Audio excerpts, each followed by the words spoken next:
Hello and welcome on Thomas Geiger Car. Today with the second generation of the Audi Q3, the compact SUV that will compete against Mercedes GLA, BMW X1, Jaguar E-Pace from later that summer on. If you want to know what the changes are and what to expect from that car that has been the best-selling SUV of Audi in Europe, join me on my first review and I'll tell you more about it.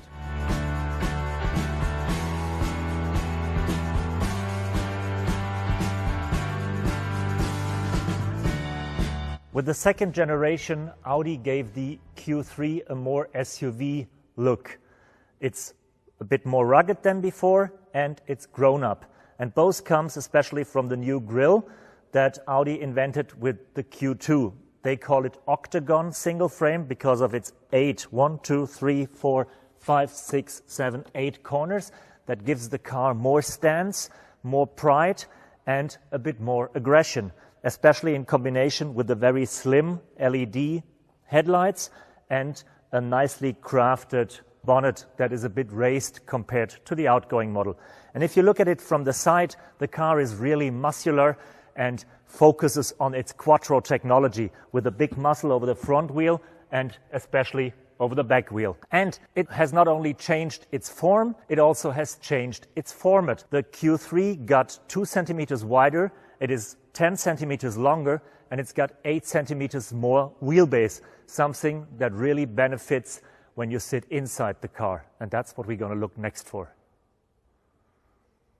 The Q3 is based on the MQB architecture that we know from all the Volkswagen brands, and it uses the same driver assistance systems and the same engines as the other MQB models.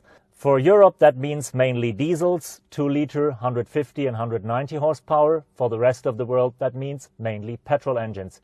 Entry engine is a 1.5-liter, 150 horsepower, and then we will have two 2-liter versions with 190 and 230 horsepower. And since it's an Audi and since it's an SUV, Quattro all-wheel drive will be available for all the 2-liter engines and standard on the high-output engines. Something that is missing is an electrification. There is no talk about plug-in, EV, or at least the 48-volt electric starter generator. But I think in the near future we will hear something on that topic as well. With the second generation, the Q3 arrived in the age of the digital natives because there are no analog instruments anymore.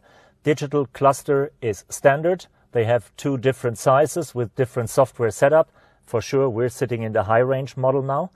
And we have the big touchscreen as we know it from the Audi A8. There is no controller for the MMI anymore on the center tunnel. That gives you space for bigger cup holders, and everything is done by touch.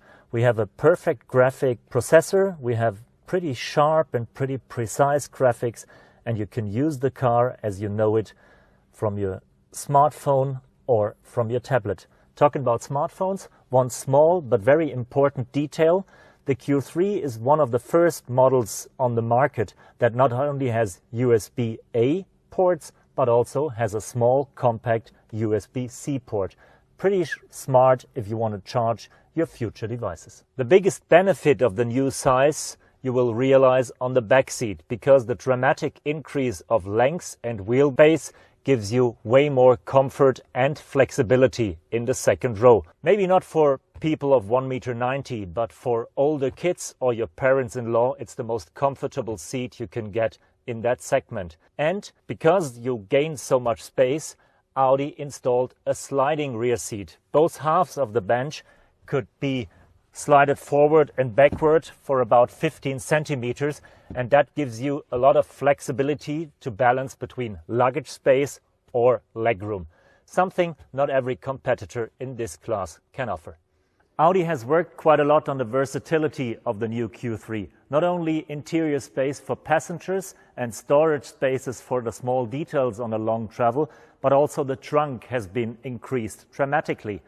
It now boosts 530 liters, and due to the sliding rear seat, you can increase it up to 675 liters without compromising on any seat in the car. That's more than 200 liters more than the outgoing model and more than enough for a long family holiday. Thank you for joining me on that first sneak peek into the second generation Audi Q3, an SUV that is really grown up, not only from size and space, but also from design and technology. A car that has good chances to be a successful competitor against Mercedes GLA, BMW X1 and all the other premium compact SUVs. And a car that makes me really curious how to drive. Something that has to wait a few more weeks or months, but I'm damn sure I will be back. Thank you, tschüsschen, and bye-bye.